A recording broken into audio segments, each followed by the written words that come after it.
Welcome to AD study group. তোমাদের সকলকে অসংখ্য ধন্যবাদ এতটা সাপোর্টের জন্য। হিস্ট্রি ক্লাসগুলো হয়তো মে মাস থেকে দিতাম, বাট তোমরা খুব ডিমান্ড করছিলে হিস্ট্রির জন্য, সেজন্য আজকে এই হিস্ট্রির ক্লাসটা করানো। দেখো, আজকে ইন্ট্রোডাকশন ক্লাস নেব হিস্ট্রি, একদম ইন্ট্রোডাকশন ক্লাস এটা, এবং কনসেপচুয়াল ক্লাস। কারণ হিস্ট্রিটা কিন্তু মুখস্থ করার বিষয় নয়। তোমাদের অনেকের ধারণা রয়েছে হিস্ট্রি মানে সাল মুখস্থ করতে হয়, হিস্ট্রি মানে গাদে গাদে নোট মুখস্থ করতে হয়, বাট হিস্ট্রিটা কিন্তু সেরকম নয়।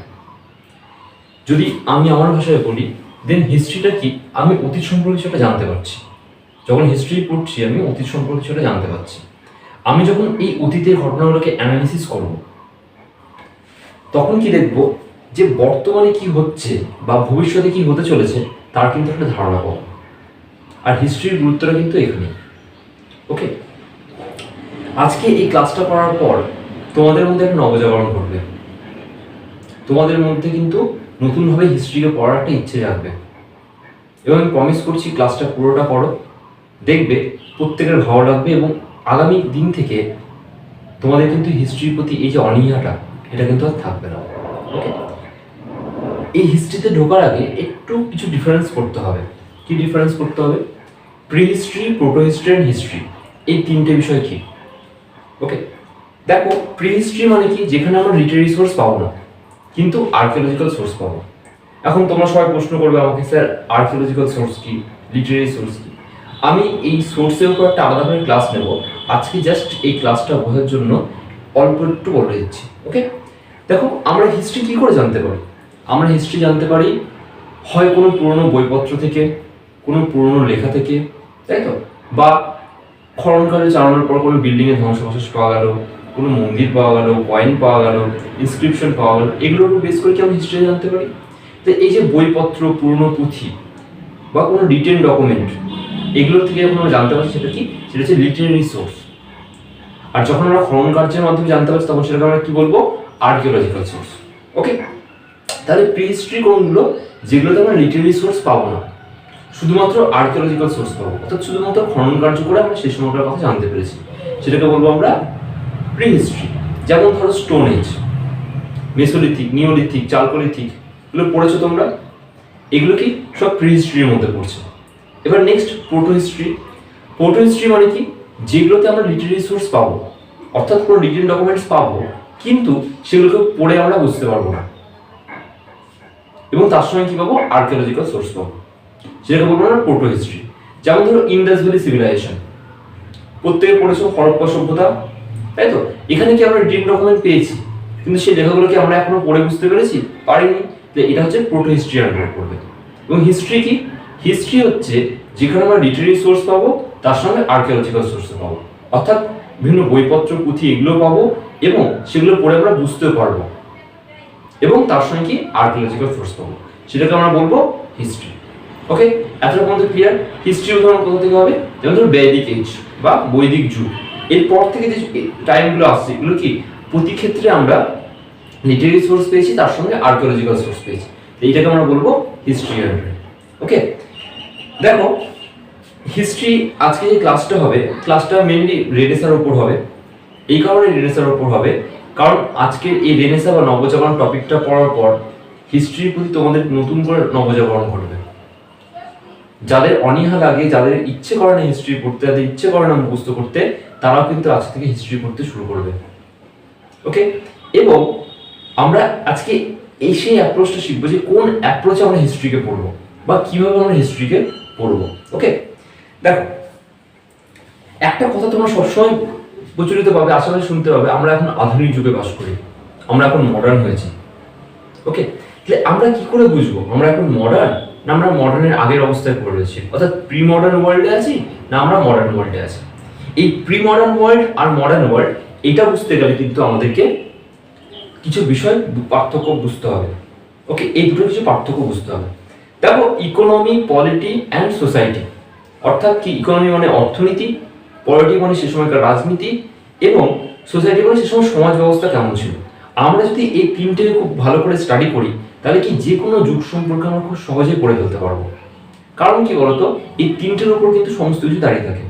বিশেষ করে ইকোনমি, তোমার ইকোনমি যেরকম হবে তোমার পলিটিও সেরকম হবে, তোমার পলিটি যেরকম হবে তোমার সোসাইটিও সেরকম হবে, বা ইকোনমিক পলিটি যেরকম হবে তোমার সোসাইটিটাও সেরকম হবে। ওকে, একটা এক্সাম্পল দিই। দেখো হিস্ট্রি পড়ানোর সময় কিছু এক্সাম্পল দেবো, আশেপাশে এক্সাম্পল দেবো যেগুলো কিন্তু অনেকের আঘাত লাগতে পারে। আমি যখন পড়ছিলাম এগুলো, আমি যখন পড়ি এগুলো, আমারও কিন্তু আঘাত লাগে। কারণ নতুন কনসেপ্ট যখন আমাদের মধ্যে আসে তখন কিন্তু আগের যে ভুল ভ্রান্ত যে কনসেপ্টগুলো ছিল বা অযৌক্তিক যে কনসেপ্টগুলো ছিল সেগুলো কিন্তু মেরে ফেলতে হয়, সেগুলো কিন্তু ভেঙে ফেলতে হয়। তো হিস্ট্রি ক্লাস করলে কিন্তু তোমাদের অনেক কনসেপ্ট আগের ভাঙবে, আর সেগুলো ভাঙবে বলে কিন্তু তোমরা নতুন নতুন অনেক কনসেপ্ট শিখতে পারবে। ওকে, চলো তাহলে প্রি মডার্ন ওয়ার্ল্ড এখানকার ইকোনমিটা কেমন ছিল আমরা প্রথমে সেটাকে বোঝার চেষ্টা করবো। দেখো প্রি মডার্ন ওয়ার্ল্ডের ইকোনমি কেমন ছিল? বার্টার সিস্টেম ছিল, সেখানে বিনিময় প্রথা ছিল। অর্থাৎ কি, সেখানে ব্যবসা বাণিজ্যের মেন ভিত্তি ছিল কি? বিনিময় প্রথা। আমি ধরো পেন তৈরি করি, দেন আমি পেন তৈরি করে এটা কাউকে দিচ্ছি, তার পরিবর্তে তার কাছে চাল নিচ্ছি, ডাল নিচ্ছি। বা আমি ধরো চাষি, আমি চাষবাস করি, আমি হয়তো এবছর আলু চাষ করেছি, আমি আলুর পরিবর্তে কারোর কাছে ডাল নিয়ে আসছি, তাই তো? এরকম ভাবে বিনিময় প্রথা ছিল। এটা হচ্ছে প্রি মডার্ন ওয়ার্ল্ডে। এবং মডার্ন ওয়ার্ল্ডে কি হলো, এখানে কিন্তু কারেন্সি সিস্টেম চলে এলো। অর্থাৎ আমরা কিন্তু ব্যবসা বাণিজ্য সব টাকা পয়সার মাধ্যমে করছি। ওকে, তাহলে আমরা বুঝবো কি করে যে আমরা প্রি মডার্ন ওয়ার্ল্ডে সেটা মডার্ন ওয়ার্ল্ডে আছি? যখন দেখবো যখন টাকা পয়সার মাধ্যমে হচ্ছে তখন সেটা কি মডার্ন ওয়ার্ল্ড, যখন বিনিময় প্রথার মাধ্যমে তখন সেটা প্রি মডার্ন ওয়ার্ল্ড। ওকে, এবার আসলে দেখো পলিটি। পলিটির ক্ষেত্রে কি হবে? প্রি মডার্ন ওয়ার্ল্ডে কি ছিল? রাজাদের রাজত্ব ছিল, অর্থাৎ কিংশিপ ছিল, মোনার্কি ছিল, জমিদারি প্রথা ছিল। এখন কি আছে মডার্ন ওয়ার্ল্ডে? এখানে ডেমোক্রেসি আছে, পার্লামেন্ট আছে, তাই তো? এই যে ভোট হয়, যে ভোট চলছে এখন, এগুলো কি ডেমোক্রেসি। অর্থাৎ আমরা এখন মডার্ন ওয়ার্ল্ডে আছি। ওকে, নেক্সট সোসাইটি। এই সোসাইটিটা কিন্তু খুব ভালো করে বুঝতে হবে, কারণ সোসাইটিটা কিন্তু প্রি মডার্ন ওয়ার্ল্ড আর মডার্ন ওয়ার্ল্ডের মধ্যে কিন্তু বিস্তর পার্থক্য ঘটে গেছে। দেখো প্রি মডার্ন ওয়ার্ল্ডে ধরো একজন মানুষ কি করে তার পরিচয় হতো, কি করে তার সম্মান হতো? সমাজ তাকে সম্মান কেন করতো? সবটা কিন্তু তার জন্মের উপর ভিত্তি করেছিল। একটা মানুষ যদি ব্রাহ্মণ পরিবারে জন্মগ্রহণ করে, সে কিন্তু ব্রাহ্মণ হয়ে জন্মাচ্ছে, তাকে কিন্তু সবাই ব্রাহ্মণ হিসেবে সম্মান করে যাবে। কিন্তু দেখা যাচ্ছে সে হয়তো ট্যালেন্টেড না, তবু কিন্তু সে সম্মান পাচ্ছে। হয়তো সে কোনো কাজই করতে পারে না, তবু সে ব্রাহ্মণ পরিবারে জন্মগ্রহণ করেছে, সেই জন্য কিন্তু, বা রাজ পরিবারে জন্মগ্রহণ করেছে, সে ট্যালেন্টেড না, কোনো কাজই ঠিক মতো করতে পারে না, তবু কিন্তু সে সম্মান পাচ্ছে, কারণ সে ব্রাহ্মণ পরিবারে বা রাজ পরিবারে জন্মগ্রহণ করেছে। ওকে, অর্থাৎ সেখানে স্ট্যাটাসটা কিসের উপর ডিপেন্ড করেছিল? তোমার জন্মের উপর। আর মডার্ন ওয়ার্ল্ডে কি হবে? মডার্ন ওয়ার্ল্ডে সবকিছু ডিপেন্ড করছে তোমার কর্মের উপর।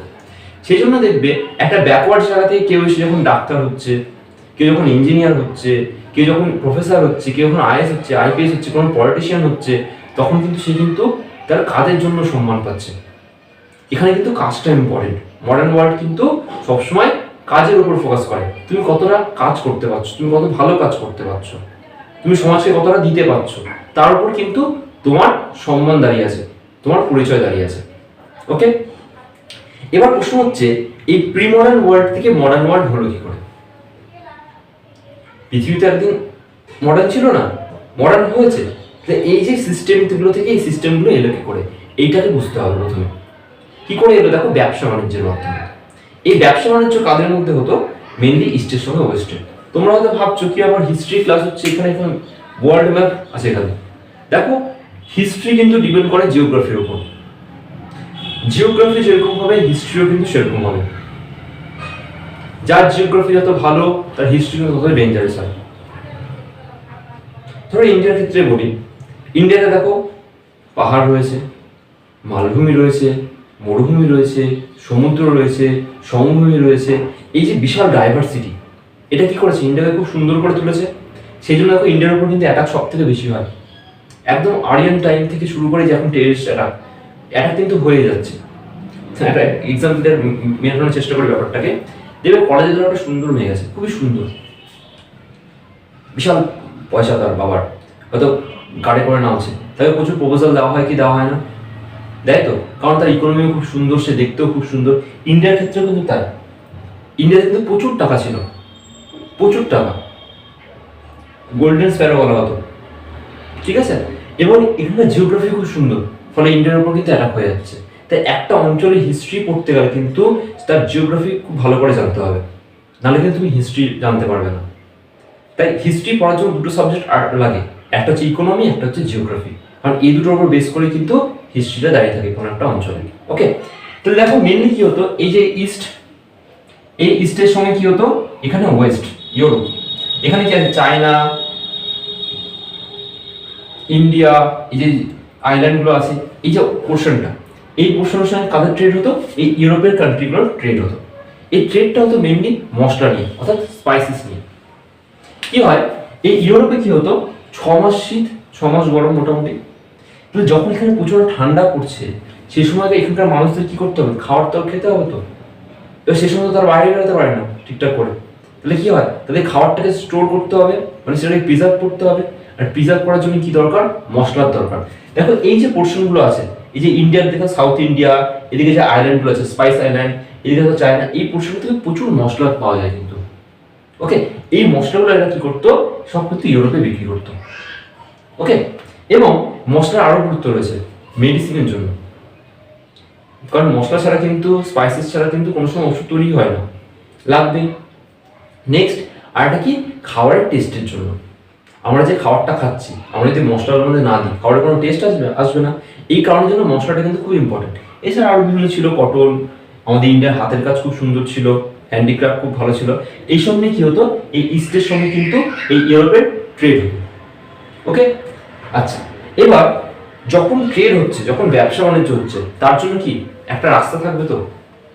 ধরো আমার একটা ফ্যাক্টরি আছে, এই মুর্শিদাবাদে ধরো আমার একটা ফ্যাক্টরি আছে, আমি ধরো আমার জলের ফ্যাক্টরি আছে, আমি কি করছি, এই জলটা সাপ্লাই দিচ্ছি আমাদের শিলিগুড়িতে সাপ্লাই দিচ্ছি। তাহলে আমার কোম্পানিতে যখন মালগুলো যাচ্ছে, নিশ্চয়ই তারা একটা নির্দিষ্ট রাস্তা দিয়ে যাবে। এমন তো না যে আজকে একটা রাস্তা দিয়ে গেল, কালকে একটা রাস্তা দিয়ে গেল, কিন্তু হয় না। তারা একটা নির্দিষ্ট রুট দিয়ে তারা কিন্তু মালগুলো পৌঁছে দেবে কোথায়, শিলিগুড়িতে। ঠিক সেরকম ভাবে যখন এদের সঙ্গে এদের ব্যবসা হচ্ছে, তখন নিশ্চয়ই এখানেও কিছু রাস্তাপত্র থাকবে, ছিল সে সময় ছিল। কটা ছিল, মোট 4টে রাস্তা ছিল, route A, route B, route C and route D. Okay, দেখো রুট এ যেটা ছিল সেটাকে বলা হতো সিল্ক রুট। ওকে, তোমরা কিন্তু এগুলো নোট করে নাও, বুঝলে, যেগুলো বলছি ভিডিওটাকে পজ করে নোট করো। আচ্ছা, রুট এ এটা ছিল সিল্ক রুট।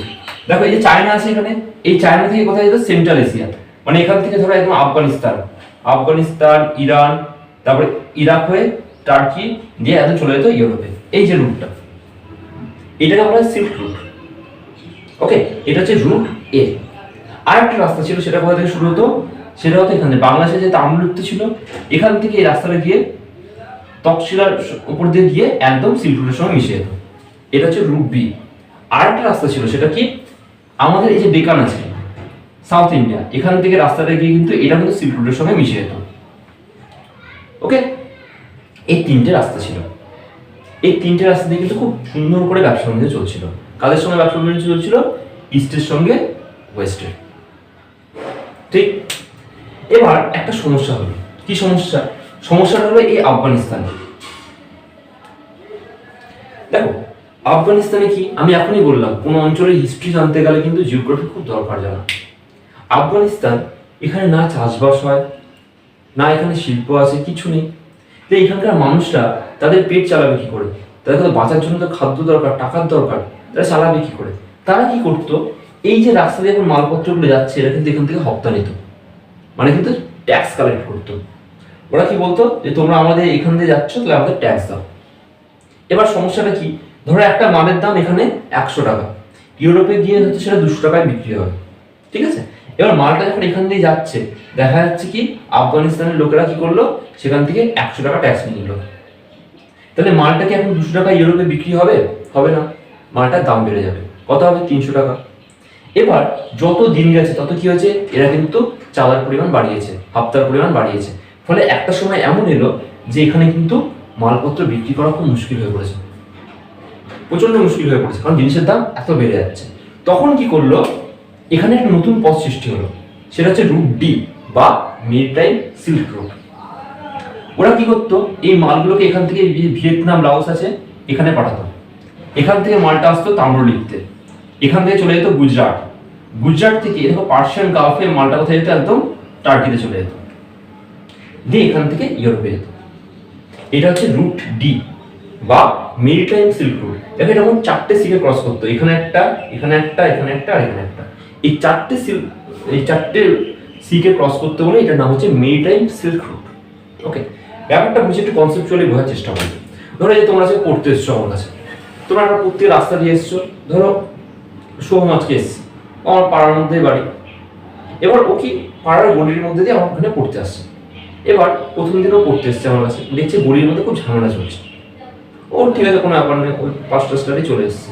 পরের দিন আসছে, আবার ঝামেলা চলছে, পরের দিন আসছে, আবার ঝামেলা চলছে, এরকম করে প্রতিদিন ঝামেলা চলছে। তাহলে কি ও ওই রাস্তা দিয়ে আর আসবে? ও তো নিশ্চয়ই একটা অন্য রাস্তা খোঁজার চেষ্টা করবে। এখানে কিন্তু তাই হলো যে এই অঞ্চলে দেখা যাচ্ছে প্রতিদিন ঝামেলা চলছে, তাহলে এখন কি মালটাকে আর ওখান দিয়ে নয়, মালটাকে এইভাবে এখান দিয়ে পাঠিয়ে দেয়। ওকে, এইভাবে কিন্তু রুটটি সৃষ্টি হলো। এতটা পর্যন্ত আসলে প্রত্যেক ক্লিয়ার হয়ে গেছে। তাহলে কি কি হলো আমি একবার রিক্যাপ করছি। ব্যবসা বাণিজ্য চলছিল, কাদের মধ্যে চলছিল? ইস্টের সঙ্গে ওয়েস্টের। রুট কি কি ছিল? Route A, route B, route C. আফগানিস্তানে গন্ডগোল সৃষ্টি হলো, হাফতা নেওয়া শুরু করলো, প্রচন্ড হাফতার পরিমাণ বেড়ে গেল। তখন কি হলো? এই মালটাকে কিন্তু রুট ডি দিয়ে পাঠানো শুরু হলো। এতটা পর্যন্ত ঠিকঠাক ছিল। এবার দেখো একটা ঘটনা ঘটে গেল, এবং সেটা কিন্তু মারাত্মক ঘটনা। সেটা হচ্ছে বার্থ অফ ইসলাম। ইসলামের জন্মগ্রহণ হলো কোথায়? হলো সৌদি আরবিয়াতে। এই যে সৌদি আরবিয়া আছে, এখানে কিন্তু ইসলামের জন্মগ্রহণ হলো। ওকে, এবার এই ইসলাম কিন্তু খুব পবিত্র ধর্ম। ইসলামে কিন্তু কোনো কাস্ট নেই, কোনো কাস্ট সিস্টেম নেই। ইসলাম কিন্তু ইকুয়ালিটির কথা বলে, ফ্যাটার্নিটির কথা বলে। ওকে, এবার ঠিক এরকম সময় কিন্তু খ্রিশ্চানিটি কিন্তু এইদিকে চরম অত্যাচার চালাচ্ছে এই সমস্ত অঞ্চলে। এই যে সেন্ট্রাল এশিয়া আছে, এখানে কিন্তু চরম অত্যাচার চালাচ্ছে খ্রিশ্চানিটি। কারণ কি, সে সময় কিন্তু কারাপশনে ভরে গেছিল খ্রিশ্চানিটি। এবার ইসলাম যখন জন্মগ্রহণ করলো, তখন ইসলাম কি বললো? এই খ্রিশ্চানিটির যে অত্যাচারগুলো ছিল তাদের বিরুদ্ধে কিন্তু রুখে দাঁড়ালো। ফলে ইসলাম কিন্তু খুব সহজে পপুলার হয়ে গেল। কোথায়? সেন্ট্রাল এশিয়ায়। এবং এখানে দেখো বেশিরভাগ লোক কিন্তু ইসলাম গ্রহণ করতে শুরু করলো এই পোর্শনে। এবং সে সময় বলা হতো ইসলাম হচ্ছে লাইট অফ সেন্ট্রাল এশিয়া, মানে সেন্ট্রাল এশিয়া লাইট হয়ে গেছিল। চারদিকে মানুষ কিন্তু খুব সহজে ইসলামকে গ্রহণ করছিল, কারণ তারা আর খ্রিশ্চানিটির অত্যাচার সহ্য করতে পারছিল না। ঠিক, এবার এখন কি হলো? এই সমস্ত অঞ্চলগুলো এখন সব ইসলাম গ্রহণ করেছে। এবার যখন কোনো কিছু একটা সৃষ্টি হয়, সে কিন্তু চাইবে চারিদিকে ছড়িয়ে পড়তে। দেখো আমি তোমাদের প্রতি ভিডিওতে বলি যে এই স্টাডিগুলো শেয়ার করো, শেয়ার করো। কেন বলি শেয়ার করার কথা? যাতে আমি এই স্টাডিগুলো চারিদিকে ছড়িয়ে পড়ে। যখনই এটা ছড়িয়ে পড়বে না, তখন সপ্তাহে একটা না, সপ্তাহে 3-4টে করে ভিডিও আসবে। যত এই বিষয়টা ছড়িয়ে পড়বে, তত কি আমরা মোটিভেশন পাবো, আমাদের পুরো টিম মোটিভেশন পাবে যে আমরা লোকের কাছে পৌঁছাতে পারছি। তখন কি আমরা আরো ভালো করে কাজ করবো, তখন কি আরো অনেক টেকনোলজি বাড়বে, আর আমাদের কিন্তু আরো উন্নতি হবে। সেই জন্য দেখবে যখন কোনো একটা বিজনেসম্যান বিজনেস স্টার্ট করে, সে কিন্তু প্রথমে তার একটা জায়গাতে শুরু করলো, সে কিন্তু চায় চারিদিকে ছড়িয়ে পড়তে। ঠিক সেরকম ইসলামও কিন্তু চাইছিল যে চারিদিকে ছড়িয়ে পড়তে। যেমন দেখবে বিভিন্ন প্রাচীন ইতিহাস পড়াশোনা তোমরা পড়েছো এনশিয়েন্ট টাইমে, যে বিভিন্ন ধর্মগুরুরা বিভিন্ন জায়গায় যেত, ধর্ম প্রচার করতো। কেন করতো? যাতে ধর্মটা চারিদিকে ছড়িয়ে পড়ে, সবাই যাতে জানে যে এরকম একটা ধর্ম আছে, এটা গ্রহণ করা যায় জীবনে এরকম ভালো হতে পারে। সবাই কিন্তু চায় ছড়িয়ে পড়তে। ইসলামও কিন্তু ছড়িয়ে পড়তে চাইছিল। এবং ইসলাম টার্গেট কি করলো? এই তুর্কিকে টার্গেট করলো। এই যে তুর্কি, এই তুর্কিকে টার্গেট করার কারণ আছে। দেখো আমি যদি রুট এ ধরি, এটা তুর্কির উপর দিয়ে যাচ্ছে বা টার্কির উপর দিয়ে যাচ্ছে। যদি রুট বি ধরি, এটাকেও টার্কির উপর দিয়ে যেতে হচ্ছে। যদি রুট সি ধরি, একেও কিন্তু টার্কির উপর দিয়ে যেতে হচ্ছে। রুট ডি ধরলে একেও কিন্তু টার্কির উপর দিয়ে যেতে হচ্ছে, কারণ ইউরোপে পৌঁছতে গেলে কিন্তু টার্কির উপর দিয়ে যেতে হচ্ছে। ইসলাম কি টার্গেট করলো? টার্কিকে টার্গেট করলো। এবং 1453 সালে ইসলাম কিন্তু এই টার্কিকে ক্যাপচার করে ফেললো। কেন ক্যাপচার করলো? কারণ এই রুটগুলোর উপর তাদের আধিপত্য বিস্তার করার জন্য। কারণ যখনই এই অঞ্চলটা ক্যাপচার হবে, তারা কিন্তু এই যে রুটের যে ব্যবসা বাণিজ্য চলছে, এটার উপর কিন্তু ট্যাক্স বসাতে পারবে। যখনই ট্যাক্স বসাবে, তখনই কি হবে? ইকোনমি জেনারেট হবে, তাই তো? ইকোনমি জেনারেট যখনই হচ্ছে, তখনই কিন্তু একটা উন্নতি ঘটবে। এটা কিন্তু টার্গেট ছিল, এবং 1453 সালে কিন্তু এই টার্গেটটা ফুলফিল হবে। এবার দেখো কি ঘটনা ঘটছে। যখনই এই টার্কিকে ক্যাপচার করলো, তখন কি হবে? ওরা কিন্তু ট্যাক্স বসানো শুরু করে দিল। Root A, route B, C, D, যতগুলো রুট দিয়ে ব্যবসা বাণিজ্য চলছে, এখানে কিন্তু ট্যাক্স বসাচ্ছে। এবার যখনই এই ট্যাক্সটা বাড়তে শুরু করলো, তখন ইউরোপের মানুষ কিন্তু এই মালপত্রগুলো আর কিনতে পারছে না, কারণ চরম দাম। যেটার দাম আগে 100 টাকা ছিল, সেটা এখন 600 টাকা 700 টাকা হয়ে গেছে। ইউরোপের মানুষরা কি এই জিনিসটা কিনতে পারবে? পারবে না। ওকে, তখন ইউরোপ কিন্তু এদের জিজ্ঞেস করলো যে তোমরা চাইছোটা কি? তোমরা যদি এরকম শুরু করো তাহলে আমরা ব্যবসা বাণিজ্য করতে পারবো না, তোমরা কি চাইছো? ইসলাম তখন বলল ঠিক আছে, তোমরা একটা কাজ করো, তোমরা ইসলাম ধর্ম গ্রহণ করে নাও। কাকে অফার দিল? ইউরোপকে। এবার আমাদের একটা ভুল ধারণা রয়েছে। কি ভুল ধারণা? আমরা ভাবি হয়তো ইউরোপিয়ান ইসলামকে সহ্য করতে পারবে, ব্যাপারটা কিন্তু সেটা নয়। ব্যাপারটা কি ঘটলো দেখো, ইউরোপ শীত প্রধান দেশ, এখানে বেঁচে থাকার জন্য কিন্তু অ্যালকোহল দরকার, নাহলে কিন্তু বাঁচতে পারবে না। এরা প্রচুর ঠান্ডা পড়ে, তো যদি এরা অ্যালকোহল না নেয় এরা কিন্তু বাঁচতে পারবে না, এমনিতেই মরে যাবে। প্লাস এখানে কি হয়, সূর্যরশ্মি খুব কম, ফলে কি ভিটামিন ডি এর অভাব কিন্তু হয়। ফলে দেখবে এখানকার মেয়েরা ছেলেরা কিন্তু দেখবে খুব শর্ট শর্ট জামা প্যান্ট পরে। কেন পরে? ভিটামিন ডি পাওয়ার জন্য। কারণ কি, সূর্যের আলোতে ভিটামিন ডি থাকে। ঠিক আছে, তারা সানবাথ করে, তার বিচে অনেকক্ষণ সময় কাটায়। কেন কাটায়? শুধুমাত্র ভিটামিন ডি পাওয়ার জন্য। ঠিক, কিন্তু ইসলামের কালচারে কি বলছে যে অ্যালকোহলটা বারণ। এখানে ওই সমস্ত ড্রেস পরা, এখানে বোরখা পড়তে হয়, তাই তো? তাহলে ইউরোপের কিন্তু ইসলাম ধর্ম নিয়ে কোনো সমস্যা ছিল না, কারণ ইউরোপিয়ানরা ইকুয়ালিটির কথা বলতো, ফ্যাটার্নিটির কথা বলতো, ইসলামও কিন্তু ইকুয়ালিটি ফ্যাটার্নিটির কথাই বলে। কিন্তু এদের সমস্যাটা কোথায় ছিল? কালচার নিয়ে। যদি এরা ইসলাম গ্রহণ করে তাহলে তারা অ্যালকোহল নিতে পারবে না, আর যদি অ্যালকোহল না নেয় ওই ঠান্ডার মতো অটোমেটিক এরা মরে যাবে। ওখানকার মেয়েরা যদি বোরখা পরে অটোমেটিক কিন্তু ওরা ভিটামিন ডি অভাবে মারা যাবে, ওদের হাড়গুলো কিন্তু ভঙ্গুর হয়ে পড়বে। তাই কিন্তু ওরা কিন্তু সেই কারণে ইসলামকে গ্রহণ করতে পারলো না। এবার যখন সমস্ত রাস্তা বন্ধ হয়ে যায় তখন একটাই রাস্তা খোলা থাকে, সেটা হচ্ছে যুদ্ধ। ধরো একটা এক্সাম্পল দিয়ে বলি, তুমি ধরো লেখাপড়া করছো না, তোমাদের বাবা তোমাকে প্রথম দিন বললো দেখ বাবু লেখাপড়া কর, বড় হয়ে চাকরি বাকরি করতে হবে, লেখাপড়া না শিখলে হবে না। প্রথম দিন বোঝালো, তুমি বলে হ্যাঁ বাবা করবো। 7 দিন পর আবার সে পড়ছো না, 7 দিন পর আবার বোঝালো বাবা বুঝছো না, পড়ছো না। এরপর হঠাৎ করে বাবা একদিন এলো সন্ধ্যাবেলায়, কি রে তুই পড়তে বসিসনি, দেখা যায় তুমি সে সময় মোবাইল নিয়ে গেম খেলছো। আর মারতে হবে। হয়তো অনেকের সঙ্গে হয়েছে এই ঘটনাটা, এর সঙ্গে প্রচন্ড বেশি হয় জানি, যাই হোক এই ঘটনাটা ঘটে। তো যখন আমরা কথাবার্তা বা আলোচনার মাধ্যমে কোনো কিছু সলিউশন করতে পারছি না, তখন কি হয়? যুদ্ধ শুরু হয়। এখানেও কিন্তু তাই হলো। ঠিক আছে, এখানে কি হবে? এবার যুদ্ধ শুরু হবে। এবার এটা যুদ্ধটা কাদের মধ্যে হবে কি মনে হয়? যারা ব্যবসা করছে তাদের সঙ্গে, এই টার্কিতে যারা আছে ইসলাম, তাদের সঙ্গে যুদ্ধ হবে। এবার একটা কথা বলো তো, যারা এখান থেকে মাল নিয়ে যাচ্ছে তাদের আর্মি আছে? কি তাদের তো কোনো আর্মি নেই।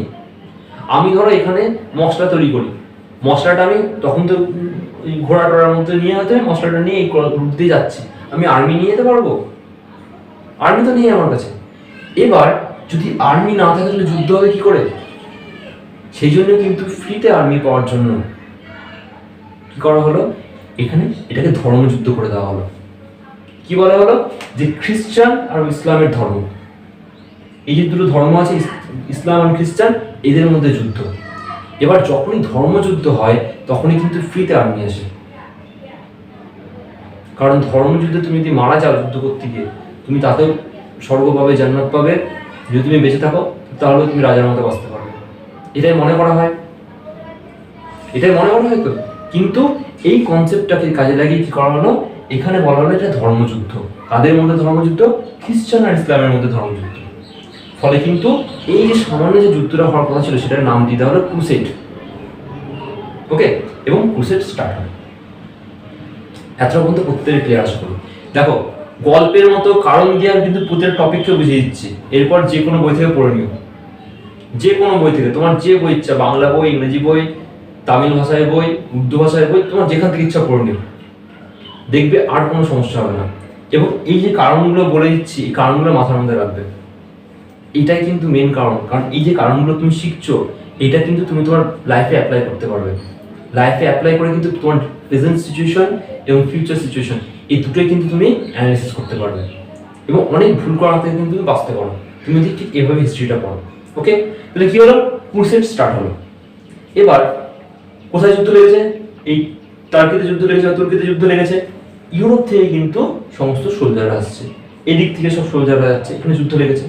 এবার এতদিন ধরে এই ইউরোপের যে আর্মিগুলো ছিল তারা কি একটা জায়গার মধ্যে বন্দী ছিল। তাদেরকে খ্রিস্টান খ্রিস্টান মিশনারি যেগুলো থাকে সেখানে পোপেরা যা যা শিখেছে তাই তা শিখেছে। তারা যদি বলে থাকতো যে না সূর্য স্থির, পৃথিবী চারিদিকে ঘুরছে, বা পৃথিবী স্থির সূর্য যা ইচ্ছা কনসেপ্ট ওদেরকে শিখিয়ে গেছে সেটাই তারা শিখেছে। ওদের যদি বলতো এটা পেন না এটা ব্যাট, ওরা তাই শিখেছে। ওদেরকে যদি বলতো যে এটা জামা না এটা প্যান্ট, ওদেরকে তাই শিখেছে। ওদেরকে বলেছে যে এর বাইরে কোনো জগতই নেই, এটাই সমস্ত জগৎ। এবার ওরা যখন যুদ্ধ করতে এলো তখন দেখছে না ব্যাপারটা তো সেরকম না, ওখানে আমাদের যেগুলো শিখিয়েছিল সেগুলো তো এখানে মিলছে না, তাহলে নিশ্চয়ই কিছু একটা ব্যাপার আছে।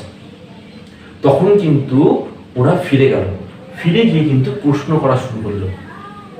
সৃষ্টি হলো কেন, হোয়াই, এই ওয়ার্ডটার কিন্তু জন্ম হলো। পোপ তখনই এমন কিছু বলতো যে এটা পেন না এটা কালি, বলতো কেন প্রমাণ করে দেখান। এইভাবে কিন্তু ইউরোপের রেনেসাঁ সৃষ্টি হলো, অর্থাৎ নবজাগরণ সৃষ্টি হলো। ওকে, তো আজকে থেকে তোমরা এখন হিস্ট্রি পড়ছো, এই কেনটা খোঁজার চেষ্টা করো যে কেন এই রূপ দিয়ে এলো। না আসলেও তো পারতো, ব্যবসা চলছে কেন এলো, তাই মুখস্থ করো না, এইটাকে ভাবার চেষ্টা করো কেন এলো। যখনই এটাকে একবার ধরে ফেলতে পারবে তখনই কিন্তু আর সমস্যা হবে না, তখন আর মনে হবে না যে হিস্ট্রিকে মুখস্থ করতে হয়, কাঁদে কাঁদে নোট পড়তে হয়, সাল পড়তে হয়। ওকে, এবার দেখি কি ইউরোপের মধ্যে রেনেসাঁ হয়ে গেল। রেনেসাঁ কোথায় হলো, এই ইউরোপের মধ্যে রেনেসাঁ হয়ে গেল। ঠিক, এবার দেখো আমরা আরেকটু এগাবো, আজকে ইন্ডাস্ট্রিয়াল রেভলিউশনের আগে পর্যন্ত আমরা যাবো, এত ইন্ট্রোডাকশন ক্লাসে। ওকে, এবার এই রেনেসাঁ যখনই হলো তখন কি হবে, মানুষের মধ্যে কিন্তু অনেক জানার ইচ্ছাটা বেড়ে গেল, যে কেন হচ্ছে, কি করে হচ্ছে, কি করে হবে না হবে, এগুলো কিন্তু জানার ইচ্ছা বেড়ে গেল। ওকে, এবার আমরা সেদিকে যাব।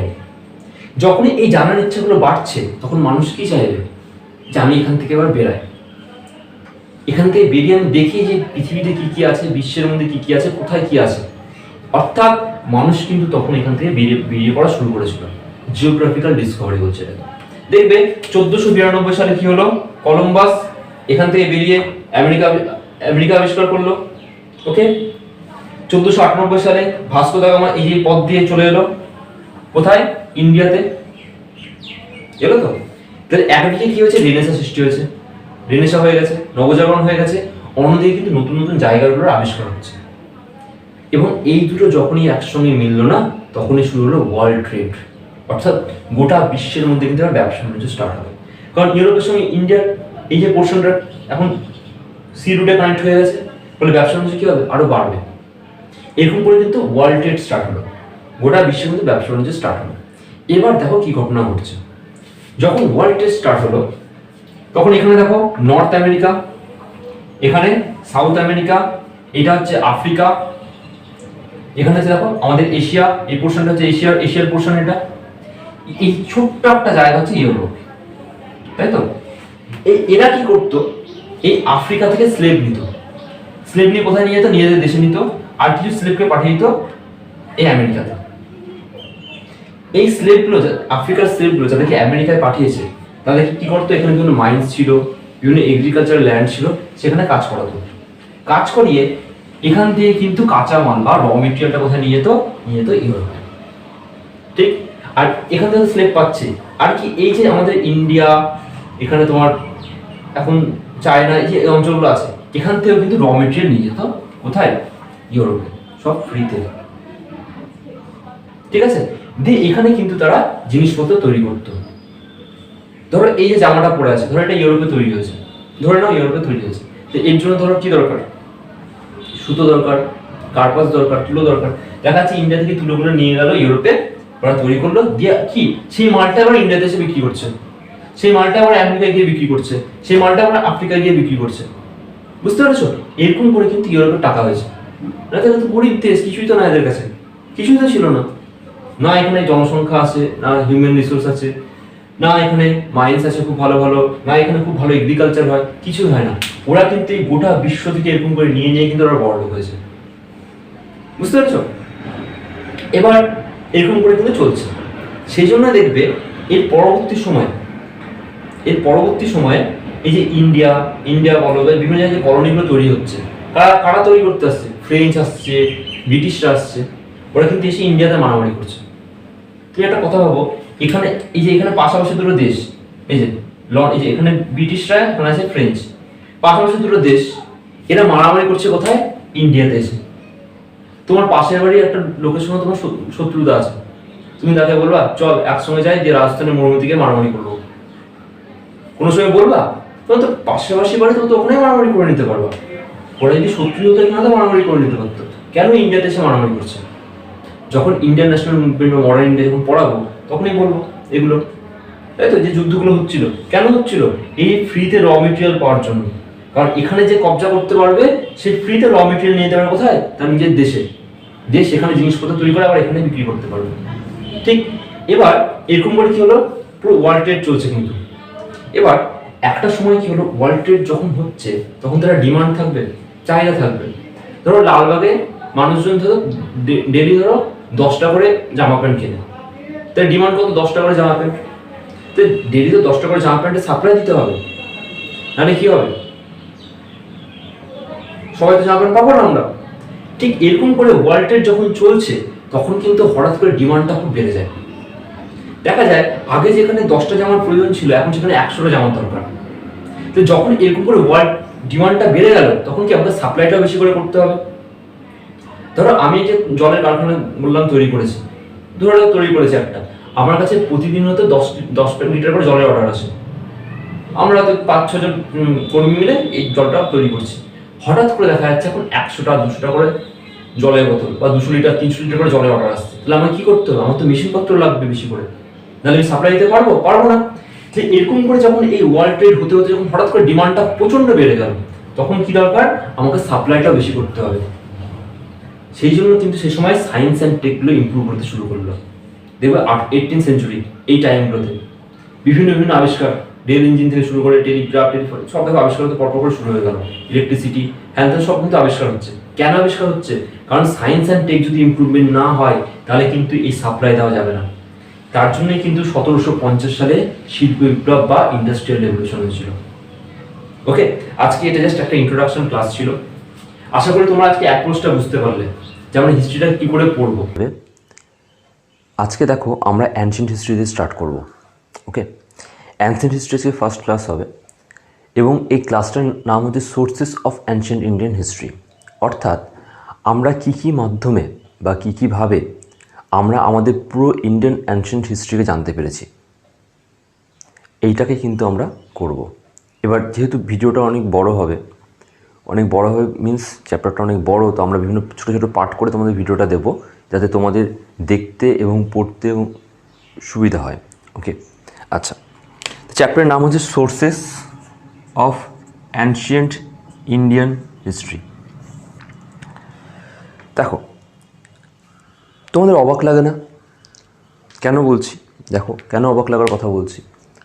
তোমাকে যদি আজকে আমি প্রশ্ন করি যে তোমাদের পরিবারের আজ থেকে 500 বছর আগেকার ইতিহাস জানো, আজ থেকে 1000 বছর আগে তারা কি করতেন, কোথায় থাকতেন, কি খেতেন, কাদের সঙ্গে মিশতেন, কেমন কালচার ছিল, সে সময় সোসাইটি কেমন ছিল জানতে যদি বলা হয়, তোমাদের নিশ্চয়ই কষ্ট হবে জানতে তোমাদের পরিবারে 1000 বছরকার আগেকার ঘটনা। তাহলে ভাবো তো, আমাদের এই যে হিস্ট্রির মধ্যে এত পুরনো ঘটনা আমরা এত সহজে জানছি কী করে, তাই তো? দেখো, এটা জানার জন্য আমাদের দুটো জিনিসের প্রয়োজন।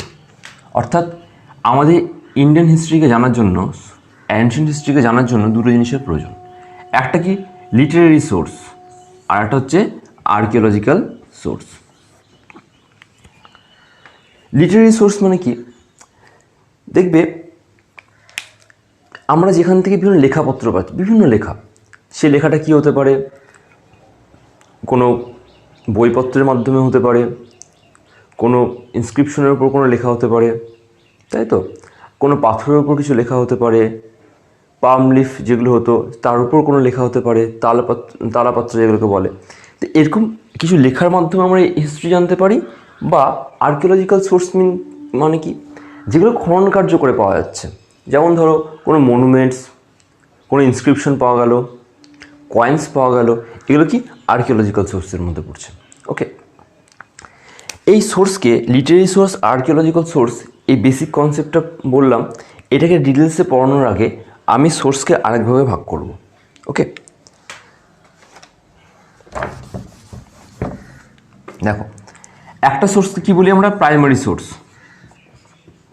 আর একটা সোর্সকে আমরা বলি সেকেন্ডারি সোর্স। এই প্রাইমারি সোর্স মানে কি? যখন আমরা হিস্ট্রিটাকে ডাইরেক্ট জানছি, কোথা থেকে জানছি? লিটারেরি সোর্স আর আর্কিওলজিক্যাল সোর্স থেকে জানছি। ধরো তুমি হরপ্পা আর মহেঞ্জোদারো এই সিভিলাইজেশন ছিল, হরপ্পান সিভিলাইজেশন, সেখানে তুমি গেলে, যেখানে যে খনন কার্যগুলো করা হয়েছে সেখান থেকে তুমি দেখে তুমি সেখান থেকে বুঝতে পারলে। তাহলে ওই যে খনন কার্য যেটা করা হয়েছে, যে আর্কিওলজিক্যাল যে সাইটটা আছে, সেই সাইটটা কি? Primary source. এবার তুমি কি করলে? তুমি ওখানে গেলে না, তুমি একটা বই পড়লে। যে বই পড়ে তুমি কি করলে? ওই হরপ্পান সিভিলাইজেশন সম্পর্কে জানতে পারলে। তাহলে ওই বইটা কি? Secondary source. বোঝা গেল? অর্থাৎ ওই বইটা লেখক কিসের উপর ভিত্তি করে হয়েছে? এই আর্কিওলজিক্যাল সোর্স, লিটারি সোর্স, এগুলোকে দেখা হয়েছে, তারপরে কেউ না কেউ বইটাকে লিখেছেন। তুমি কি করলে? তুমি এই সাইডগুলোকে না দেখে তুমি ডাইরেক্ট বইটাকে পড়লে, ওইটাকে বলবো আমরা সেকেন্ডারি সোর্স। ওকে, তো আশা করি প্রাইমারি সেকেন্ডারি কনসেপ্টটা প্রত্যেকে ক্লিয়ার আছে। এবার দেখো, লিটারি আর আর্কিওলজিক্যাল সোর্স, এই দুটো নিয়ে আমরা ডিটেলসে পড়ব। লিটারি সোর্স, এবার হিস্ট্রি তৈরি করা মানে বা হিস্ট্রিকে জানা খুব কিন্তু কঠিন বিষয়। কেন কঠিন বিষয়?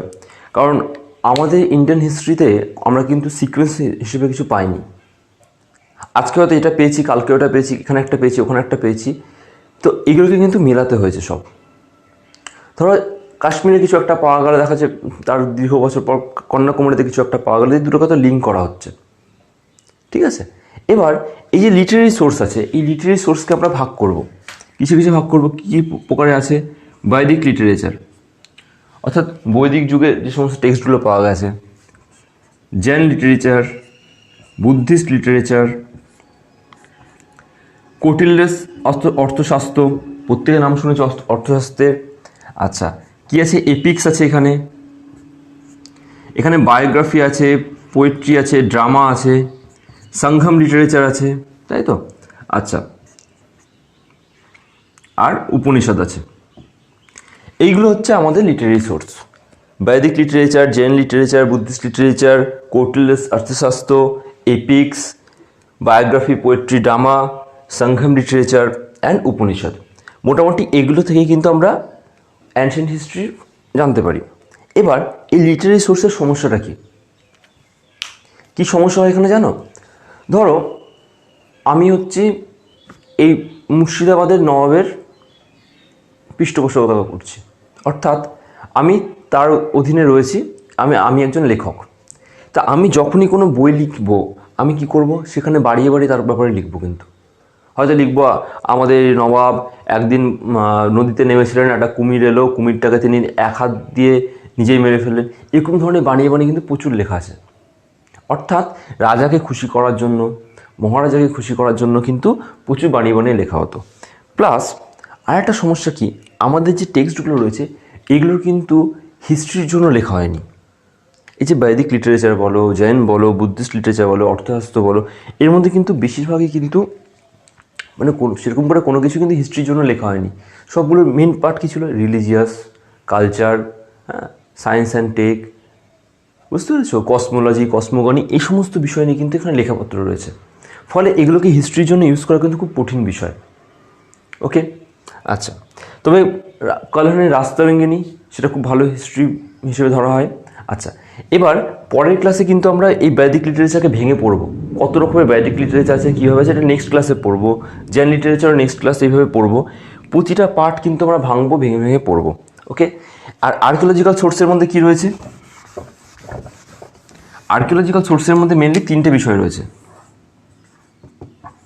একটা হচ্ছে ইনস্ক্রিপশন, একটা হচ্ছে মনুমেন্টস, আর একটা হচ্ছে কয়েন্স।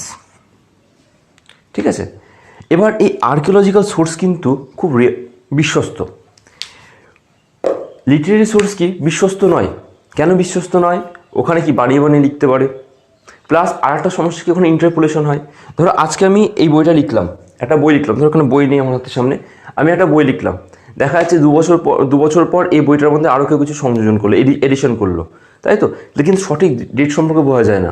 কিন্তু আর্কিওলজিক্যাল সোর্স এটা কিন্তু খুব বিশ্বস্ত। কারণ কি, ধরো আমি একটা এই বোর্ডটাকে, ধরো আমি পাথরের একটা বোর্ড, এর উপর কিছু খোদাই করে আমি লিখলাম যে এডি স্টাডি গ্রুপ এত সালে প্রতিষ্ঠা হয়েছে। এডি স্টাডি গ্রুপের লক্ষ্য হচ্ছে স্টুডেন্টদের কাছে ফ্রিতে ভালো একটা শিক্ষা পৌঁছে দেওয়া। এটা ধরো আমি লিখলাম, দিয়ে নিচে লিখলাম আমার নাম লিখে দিলাম। এই পাথরের যে আমি খোদাই করলাম, এটাকে পরে আমি চেঞ্জ করতে পারবো না। পরে কিন্তু আমি এডিট করতে পারবো না। ফলে ইনস্ক্রিপশন বলো, কয়েন বলো, মনুমেন্টস বলো, এইগুলো কিন্তু খুব বিশ্বস্ত সোর্স। এবং টাইম বোঝার জন্য কার্বন C14 ডেটিং, কার্বনের C14 ডেটিংয়ের মাধ্যমে কিন্তু এখান থেকে খুব সহজে টাইমগুলো জানা যায়। ঠিক আছে, তাই আমাদের আর্কিওলজিস্টরা বা হিস্টোরিয়ানরা কী করে, লিটারি সোর্সে কিছু একটা পেলো, আর্কিওলজিক্যাল সোর্সে কিছু একটা পেলো, এই দুটোকে কিন্তু মেলায়, মিলিয়ে কিন্তু আলটিমেট একটা রেজাল্ট আসে। অর্থাৎ পুরো ব্যাপারটা কিন্তু ইনভেস্টিগেট করার মতো। বুঝতে পারলে? আচ্ছা, পরের ক্লাস থেকে কিন্তু এই যে প্রতিটা পার্ট ইনস্ক্রিপশন, যত রকমের ইনস্ক্রিপশন আছে অ্যানশিয়েন্ট হিস্ট্রিতে, যত রকমের ইনস্ক্রিপশন আছে, যত রকমের কয়েন রয়েছে, পুরো বৈদিক লিটারেচার বলো, পুরো জৈন লিটারেচার বলো, যা যা আছে সবগুলো কিন্তু পার্ট করে পড়াবো। আজকে একটা ফার্স্ট পার্ট, এখনও হয়তো 6-7টা পার্ট লাগবে এই সোর্স করাতে। আর তোমরা জানো প্রতি বছর WBCS বলো, বিভিন্ন কম্পিটিটিভ এক্সামে কী হারে বইয়ের নাম জিজ্ঞেস করে, কতগুলো বই জিজ্ঞেস করে, কয়েন্স কোনটা জিজ্ঞেস করে, ইনস্ক্রিপশন জিজ্ঞেস করে। তাহলে এই যে সিরিজটা তুমি যদি করে ফেলো, দেন তোমার কিন্তু 5-6 নম্বর এটা কিন্তু খুব ইজি পেতে পারো। আমি জাস্ট আজকে এটা ছোট্ট ইন্ট্রোডাকশন দিলাম ব্যাপারটা বোঝানোর জন্য। পরের দিন থেকে কিন্তু পার্ট করে করবো আমরা। ওকে, আর আগের ভিডিওটা যারা এখনও করনি অবশ্যই করে নেবে, আমি ডেসক্রিপশনে লিঙ্কটা দিয়ে দেবো। কারণ ওই ভিডিওটা কিন্তু খুব ভালো চলছে এবং হিস্ট্রি ওটা খুব কনসেপচুয়াল। আজকে একটা ইনফরমেশন বেস, ওটা কিন্তু কনসেপচুয়াল। ঠিক আছে, তো প্লিজ সাবস্ক্রাইব করো, লাইক করো, সকলের সঙ্গে শেয়ার করো। Thank you.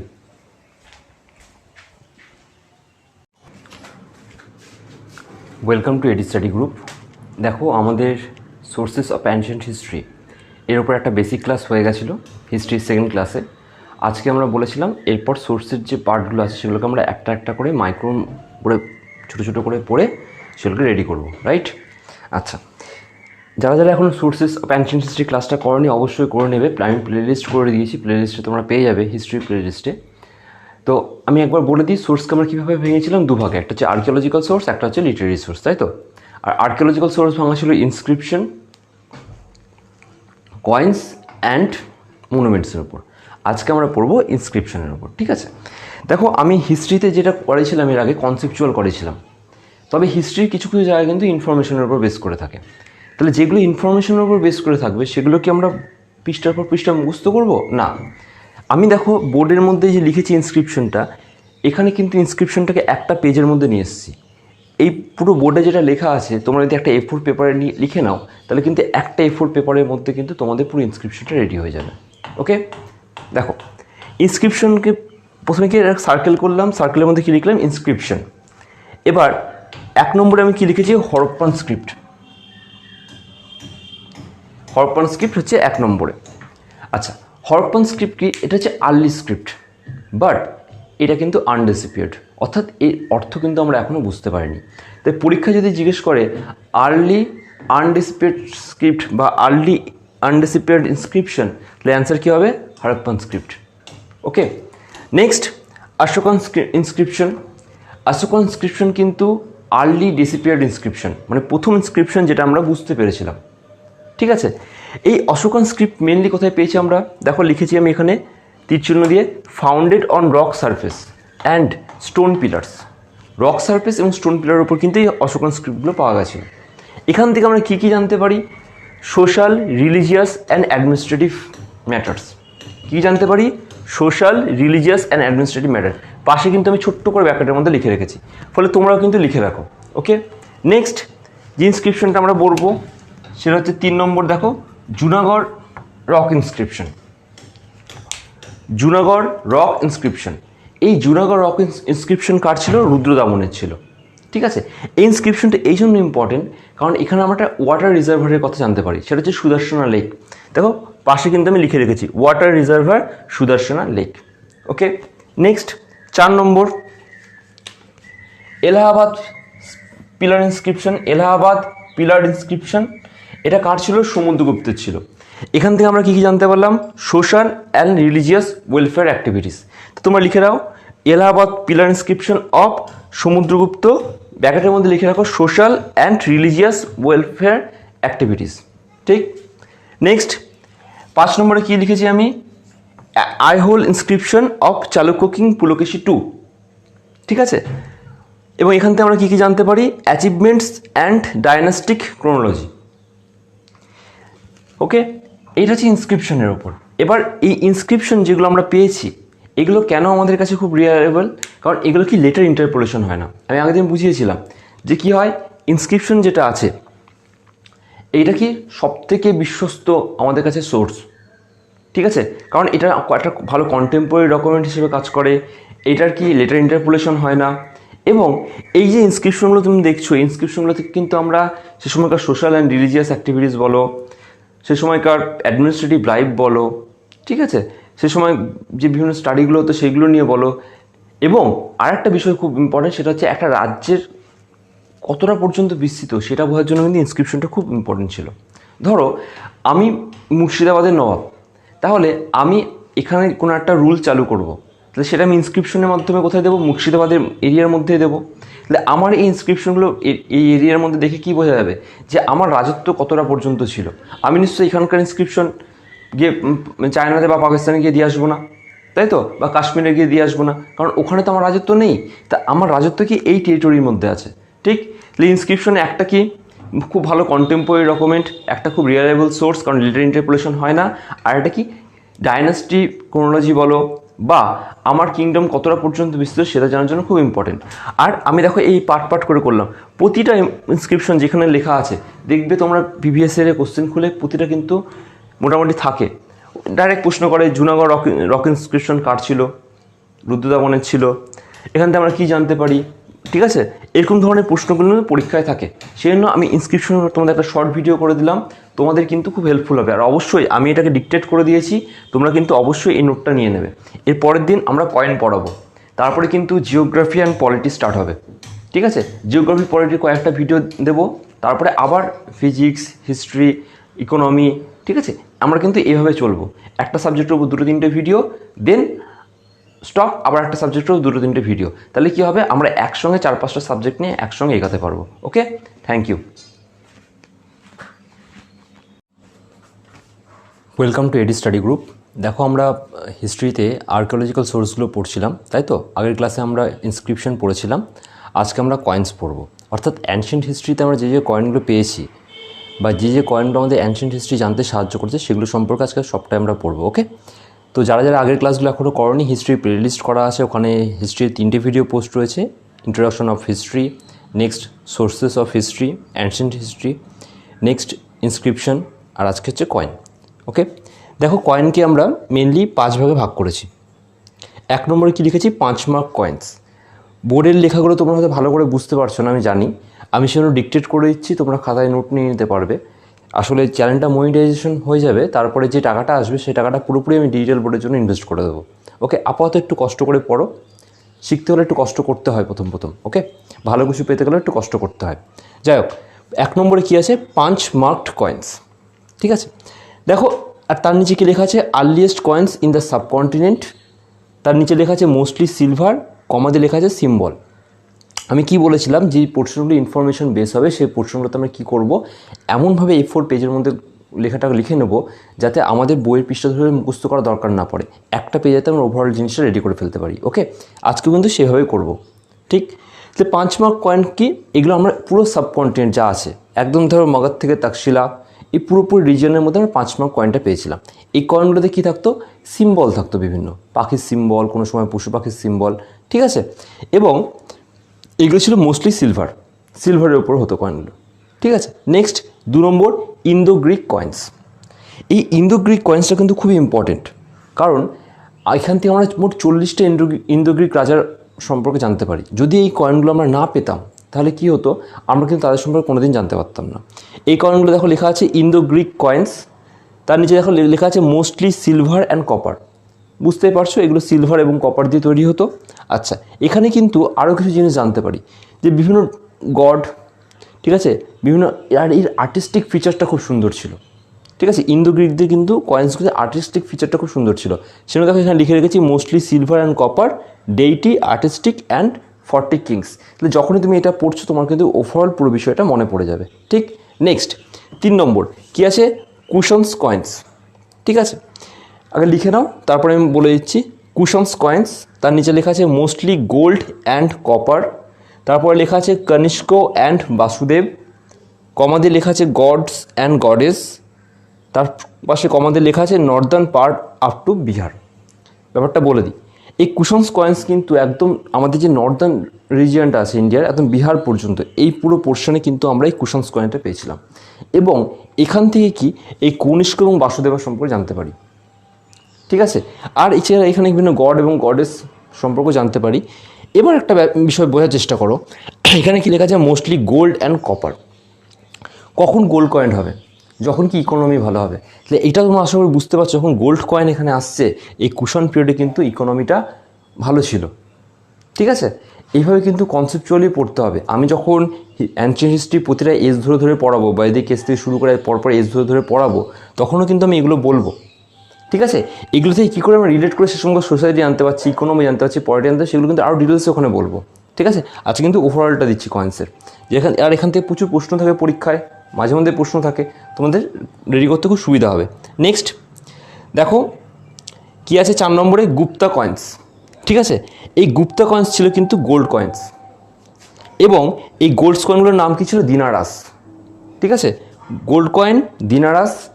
এবার এই কয়েনের মধ্যে কী থাকতো? মেনলি রাজাদের যে অ্যাক্টিভিটিগুলো ছিল, ধরো কেউ প্লেয়িং ইনস্ট্রুমেন্ট কোনো একটা কিছু একটা বাজাচ্ছে, হান্টিং করছে কোনো একটা লায়নকে, এই সমস্ত কিন্তু এরা কিন্তু এই কয়েনের মধ্যে ছবিগুলো দিত। ঠিক আছে, সেজন্য এখানে লেখা আছে activities, hunting and playing musical instrument.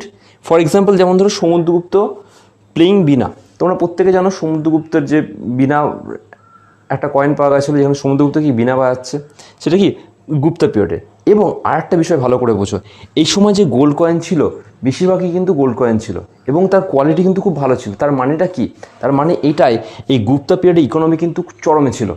যখন অ্যানশিয়েন্ট হিস্ট্রি পড়ে এজ ধরে ধরে পড়াবো, দেখবো গুপ্তা পিরিয়ডে গ্রাফটা কি সব থেকে উপরে। ঠিক আছে, ইকোনমির দিক থেকে গ্রাফটা খুব উপরে আছে। এবার দেখো 5 নম্বর আছে post Gupta coins.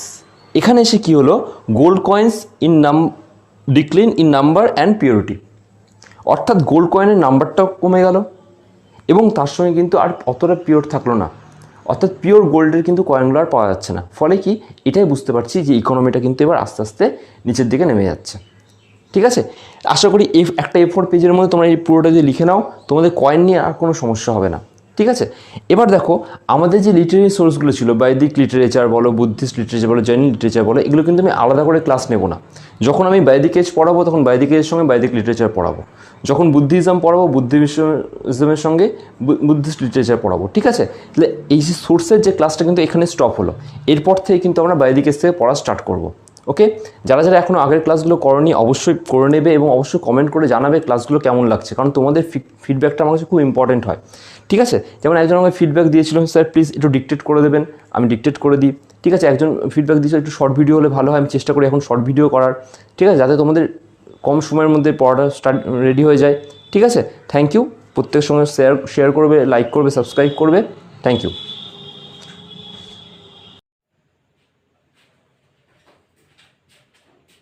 Welcome to AD study group.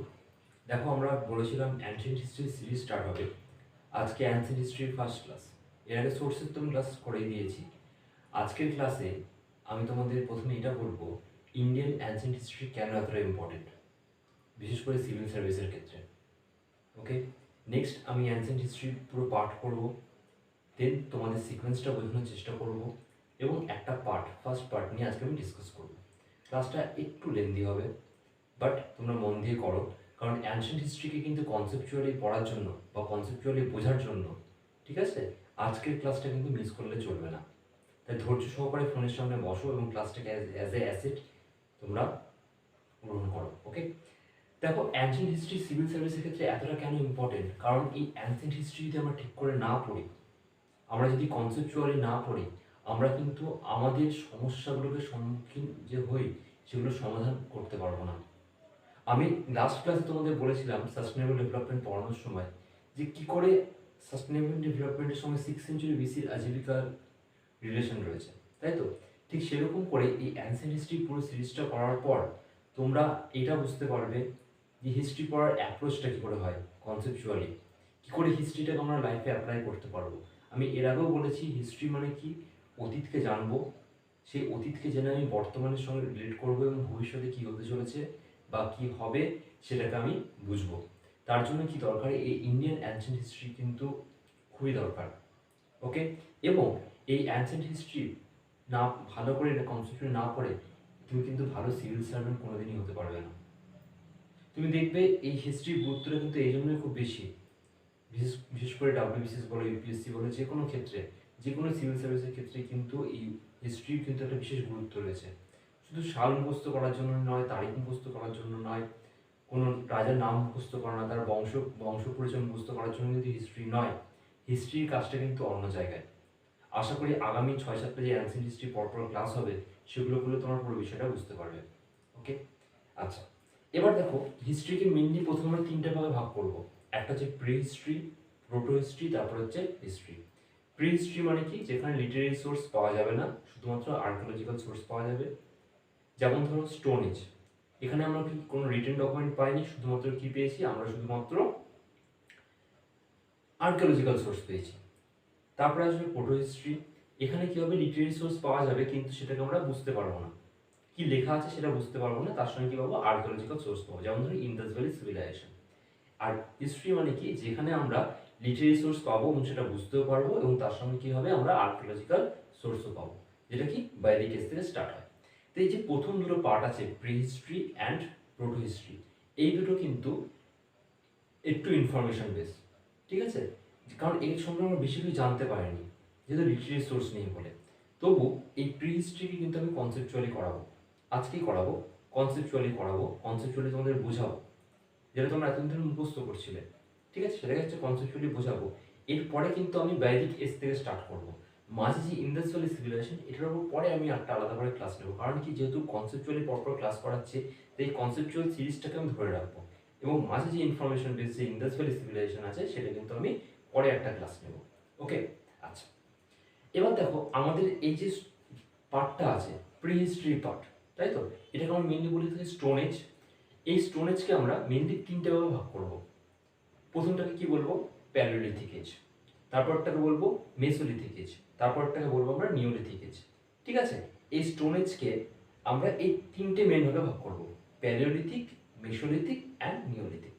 এই ভাগটা কি মেনলি এই স্টোন এজে আমরা কি মেন ফিচার্স কি, এখানে যে টুলগুলো ছিল, যে অস্ত্রগুলো ছিল, যে হাতিয়ারগুলো ছিল স্টোনের, তার উপর ভিত্তি করে কিন্তু আমরা 3টে ভাগে ভাগ করেছি। তো প্রথম যেটা আছে প্যালিওলিথিক এজ, প্যালিও মিন্স কি, paleo means old are লিথস means age, ঠিক আছে। তো এটাই কি বলছি আমরা, প্যালিওলিথিক এজ মানে কি, যেখানে ওল্ড স্টোন এজ বলা হয়, ঠিক আছে।